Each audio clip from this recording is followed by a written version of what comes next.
going to do is we're going to build our panels like those against the wall there.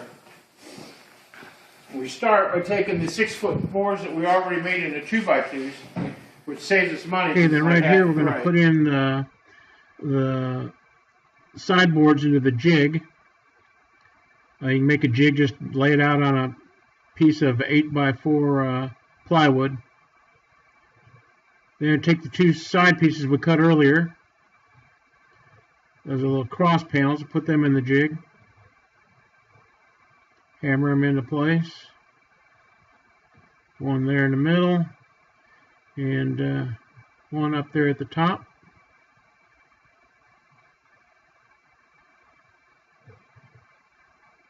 Jig just makes it so much faster and easier. And every panel is exactly the same. You can roll your wire out over the top of this too while it's laid out on the board and staple it. Okay, now I'm going to put a bottom header in the bottom. That way it gives it extra stability and more weight at the bottom. I felt like it needed this for extra stability.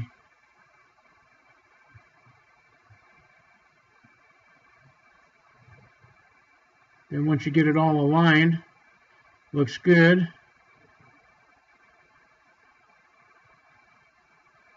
You zip your nails in.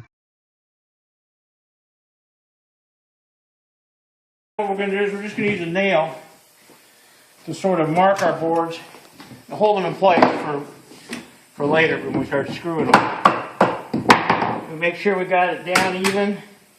We zip one in the center. Go around the other side. Same thing, make sure it's pretty even. You can always put a little wedge in there to bring it up a little bit.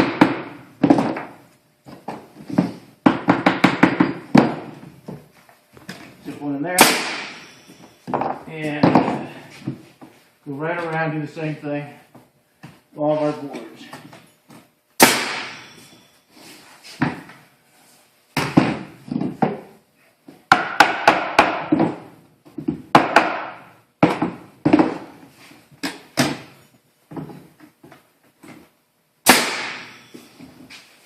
Around the other side and finish those. You make a jig like this, it keeps everything the same size for all your different things.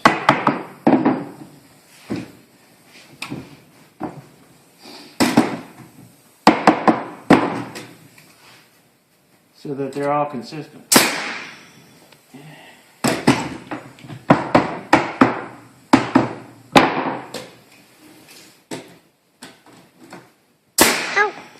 Okay, now that we got the nails in, we're going to take our nail screw gun, get some 3.5-inch screws.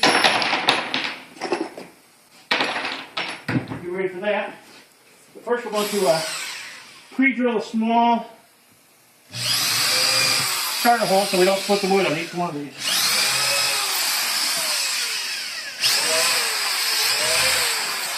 Let's speed up the video just a little bit.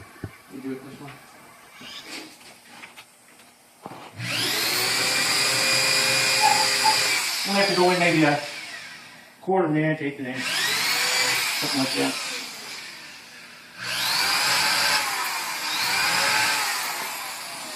So we set that aside. Then we get our cordless drill. And we start zipping in our screws.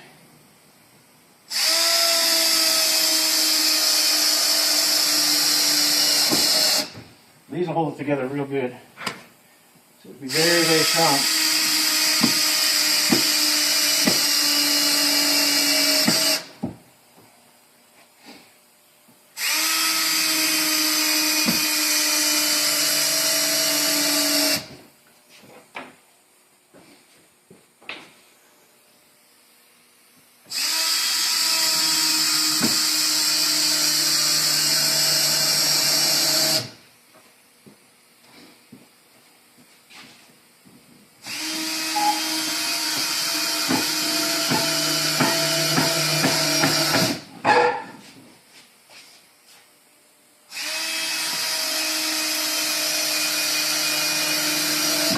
And just 2 more in the bottom here.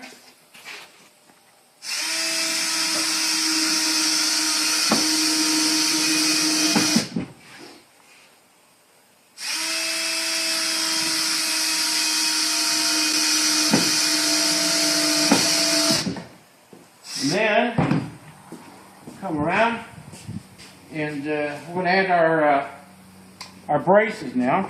We take our 2 brace blocks we made earlier. We already have pre-drilled holes in them so they don't split.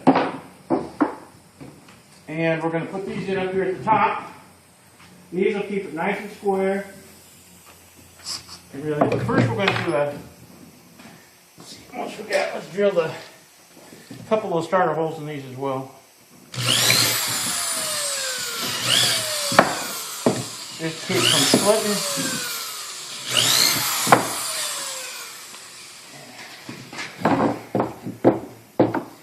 And we'll hold those up in there like this.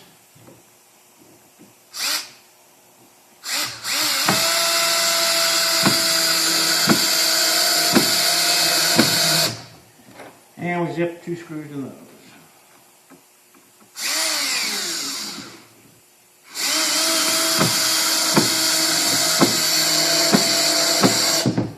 Then we'll go around the other side and do the same thing.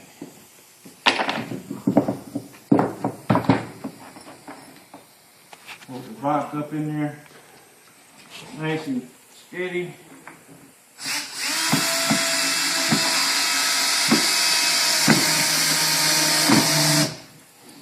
And one more.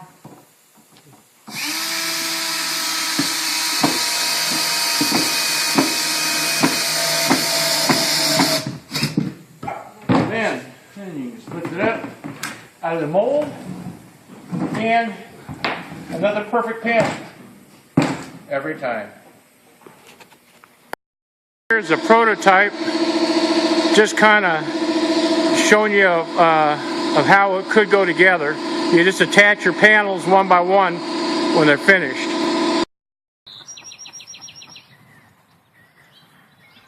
And here you can see the fold-up door that we added so that you could feed the chickens easily through the side. We also had some end doors on it, but the side doors came in real handy for feeding.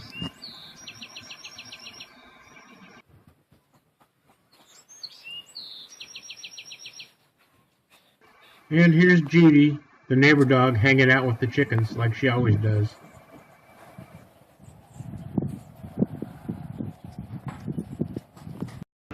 Oh, it looks like Joey the cat is also interested in the chickens.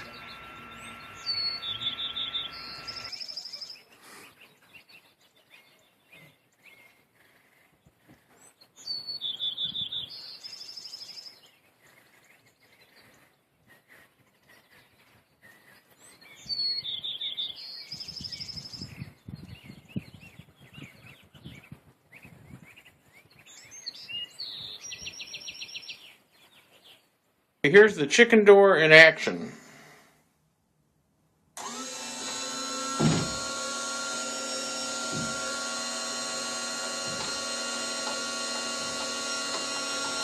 We used a power curtain motor here and hooked it to a timer so it would open up when we wanted it to. That's it.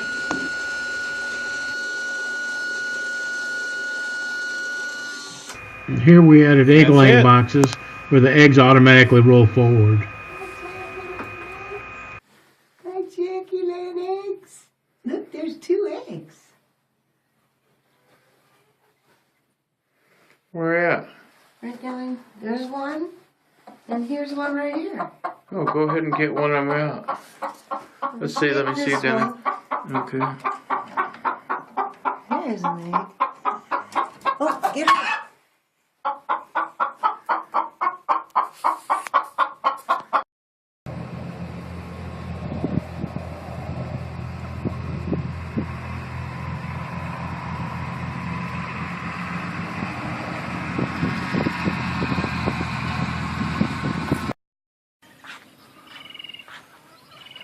Roosteroo! We also added a 5-gallon feeder for the outside of the coop. Worked out pretty good.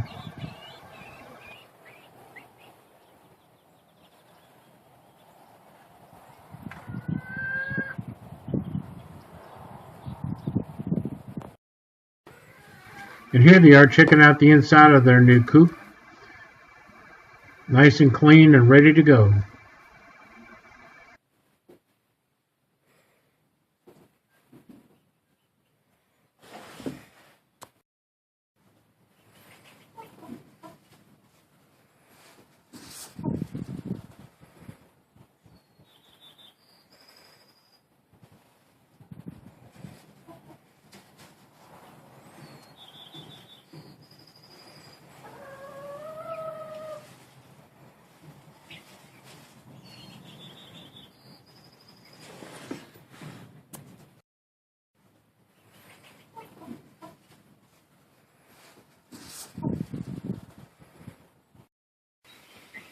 And here's another good view of the finished run outside. We added a fence over toward the house, made another gate there, so they could have a little run out there on the grass too.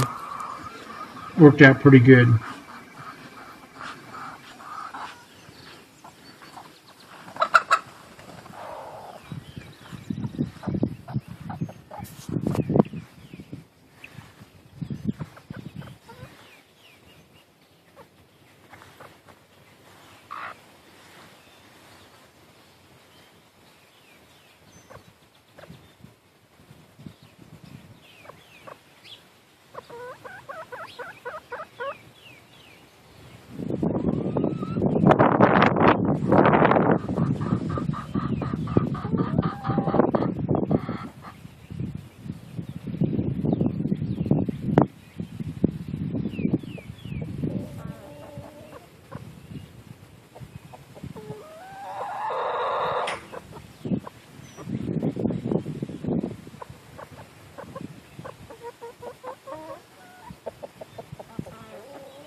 Roosteroo!